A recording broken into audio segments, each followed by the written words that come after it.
Dans les vidéos précédentes, on avait détaillé les principales nouveautés d'iOS 10, à savoir l'écran verrouillé, les notifications, mais aussi messages et la toute nouvelle application Photos. Aujourd'hui, je vous propose un petit tour express du reste des fonctionnalités. On démarre avec le centre de contrôle qui change de look et qui intègre maintenant 3D Touch. On peut par exemple avoir différents niveaux d'intensité de la lampe torche ou des minuteurs préprogrammés. Apple a également séparé les fonctions de musique du reste, il faut donc glisser vers la gauche pour accéder au contrôle. Enfin, si vous avez HomeKit, un troisième panneau apparaît sur la droite. Tout ça est plutôt bien vu, sauf lorsque vous tentez de régler la luminosité, une fois sur deux, le panneau part avec le doigt. En parlant d'HomeKit, Apple a enfin rajouté une application autonome, on reviendra dessus plus en détail, mais elle est très complète et propose de nombreux réglages, comme ici avec les ampoules Philips. Sur l'écran d'accueil, Apple a légèrement changé l'animation des dossiers et c'est assez réussi. L'icône pour retourner à l'app précédente est également différente, un petit peu plus visible.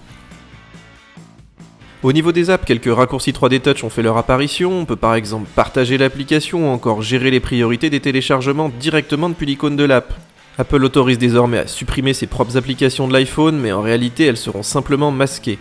Vous ne gagnerez aucun espace supplémentaire sur le disque. Il faudra ensuite se rendre sur l'App Store pour les réactiver. Enfin, on notera la disparition de l'app Game Center qui n'apparaît plus que sous forme de préférence. Apple a rajouté quelques fonctions d'accessibilité, les plus notables sont l'apparition d'une loupe lorsqu'on tape 3 fois sur le bouton principal. Les daltoniens seront également ravis de voir des filtres de couleurs très complets sur cette version d'iOS. C'est un détail mais le son du clavier a un peu changé, alors je vous laisse écouter mais moi je le trouve un petit peu plus doux. Pour ceux qui ont CarPlay dans leur voiture, Apple propose enfin de gérer les icônes à l'écran. On peut donc en faire disparaître certaines et réorganiser l'agencement. Dommage que les nouveautés s'arrêtent là. Dans l'appareil photo, Apple a déplacé le bouton pour basculer de caméra qui est désormais plus accessible au niveau du pouce. En revanche, on peut toujours pas changer le mode de vidéo sans passer par les préférences. C'est un détail mais la musique ne se coupe plus quand vous lancez l'appareil photo.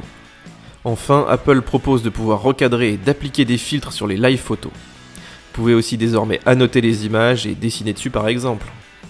Apple Music change d'interface mais à la rédac on trouve que c'est toujours pas ça. C'est encore très fouillis et l'accès aux fonctions de base est souvent bien trop compliqué.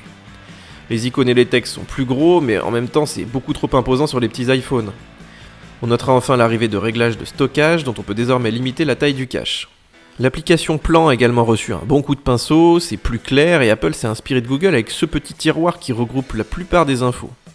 On a beaucoup aimé la fonction qui enregistre immédiatement là où vous vous êtes garé. Vous recevez une notification en sortant de la voiture et Plan mémorisera la position sur la carte. C'est vraiment pratique. À terme, on devrait y retrouver les transports ou encore la possibilité de réserver un restaurant, de commander un Uber, mais ces fonctions ne sont pas encore disponibles en Europe malheureusement. Les notes proposent désormais d'être partagées entre plusieurs utilisateurs. Alors on a testé mais c'est assez galère pour travailler vraiment ensemble, l'idée est surtout d'y avoir accès en groupe mais à des moments différents. Ça fonctionne évidemment aussi avec iCloud.com et si vous avez macOS Sierra. Dans l'application Horloge, Apple propose de vous aider à réguler votre sommeil. En fonction de vos horaires et de la quantité de sommeil que vous jugez nécessaire, elle vous enverra ensuite des petites alertes pour vous rappeler d'aller vous coucher. Notez également le changement d'interface qui adopte un look plus sombre. Mail propose quelques nouveautés comme la possibilité de se désabonner facilement des listes de diffusion. On peut également intégrer un plus grand nombre de photos par message, la limite semble être autour d'une dizaine. On retiendra aussi la nouvelle présentation pour les discussions avec la possibilité de changer l'ordre de tri des messages. Enfin, on a trouvé le rafraîchissement bien plus rapide au lancement de l'application. Dans Safari, on peut enfin créer autant d'onglets qu'on veut et également les fermer tous à la fois. Mais c'est à peu près tout.